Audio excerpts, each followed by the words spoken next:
So they signed me for $5,000 a week, and I sit until March, and then Kevin Nash gets the book. The first move that Kevin Nash made was to tell J.J. Dillon to call me. So I get a call on Sunday night at like 7:15, 7:30 from J.J. Dillon saying, yo, they want you for Nitro in Minneapolis the next day. I'm like, and he says, bring everything that you used to, which is like cigarettes, beer, a cane, and all that shit. So I couldn't do the cigarettes, couldn't do the beer. They left me the cane, and Dusty ended up giving me the barbed wire. You know what I mean? Because Dusty had some influence there. And then I only worked for him from like March 6th to July 11th or 12th, because I remember I bought another house. I bought my parents' house that day. The day I bought my parents' house is like the next day I got released because I got hurt in that junkyard match that they had, and it hurt my neck. And then that was the next night that Finley got his whole leg ripped up in a hardcore match, like going to a table or something, and they thought he was never going to wrestle again. So then I ended up buying the house or something. So I worked for him for 3 months. They gave me any kind of leeway that I wanted. Nash let me do whatever the hell I wanted, and then they fired me like October 10th of the net. I signed like September 9th. They fired me October 10th. And then the company was so stupid, then they ended up paying me the whole 3 years. They paid me $5,000 a week for 3 years. And I was already working for Paulie by October 31st. I did my comeback in ECW Arena, and he was paying me like $3,500. So I was doing like, for like 2 years, I was doing like $8,500 or $8,000, $9,000 a week. It was the best. Dang. But the time they're wrestling was really good too, because all I worked with was Bam Bam or well, Knobs sucked working against Knobs because he's real clumsy. But well, he's one tough SOB, you know what I mean? But but besides that, I worked a lot with Raven, and I worked a lot with Bammer. Understandable. We actually have a caller from the 503. I think they have a question. You want me to take the call? I don't care. Caller, you're on the air with the Sandman. Go ahead. Hello? You're on the air with the Sandman. Hey, Sandman, as a wrestler myself, I want to know, I think the tag team division is a dying breed. What's your opinion on it?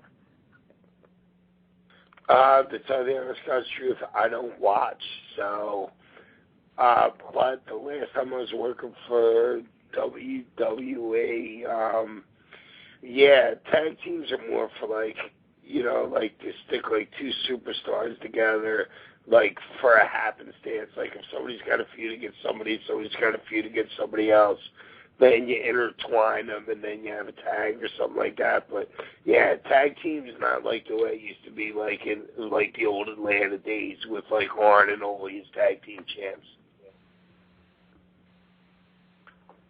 Definitely. Caller, do you have any more questions?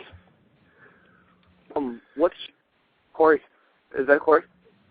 This is JT. Oh, JT, this is JT Stevens. What's up, dude?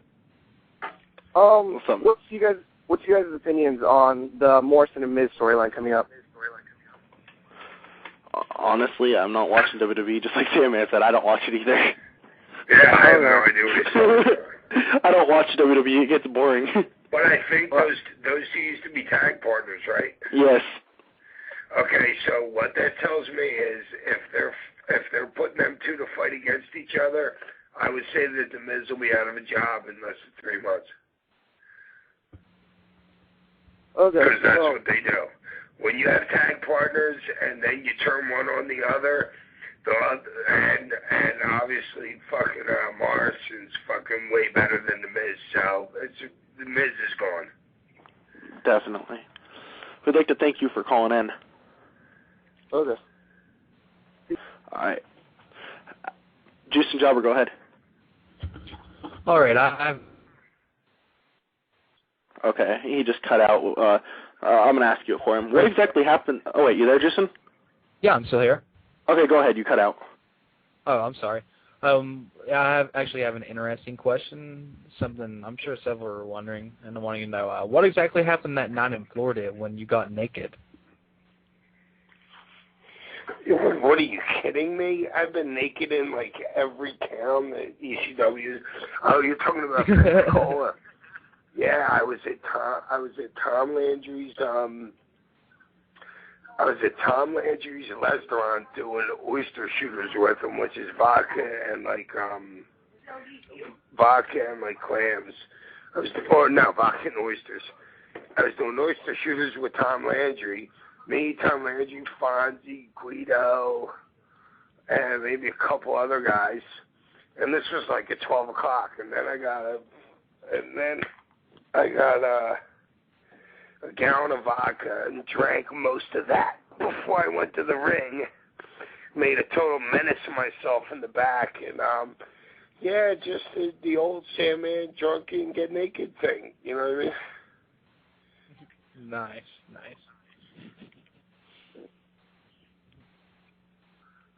Alex?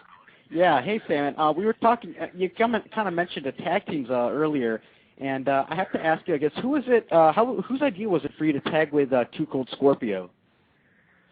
Paul Heyman's. Mm-hmm.